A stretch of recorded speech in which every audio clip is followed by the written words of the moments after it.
Welcome to face mass. எனக்கு யாரை பற்றி பார்க்க போகிறோம்னா, அதிமுகவில் பார்த்தீங்கன்னா எடப்பாடி பழனிசாமியோட பதவி தக்க வச்சு கொள்வாரான்ற ஒரு கேள்வி இருக்குது. ஸோ இந்த எம்பி எலெக்ஷனோட ரிசல்ட்டுக்கு அப்புறம் மிகப்பெரிய ஒரு மாற்றம் வரும்ன்றாங்க.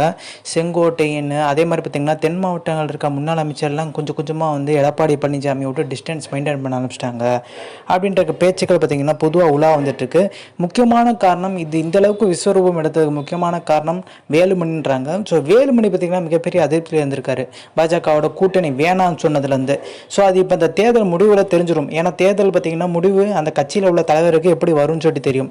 ஸோ ஏற்கனவே பார்த்தீங்கன்னா தேர்தல் முடிஞ்சோடனே எடப்பாடி பழனிசாமி என்ன சொல்லியிருக்காரு, ஆலோசனை கூட்டத்தில் வந்து நீங்கள் யாருமே எதுவுமே வேலை பார்க்கல, நிர்வாகிகள் மேலே பார்த்தீங்கன்னா ஒரு பழிய போகிற மாதிரி போட்டிருந்தார்.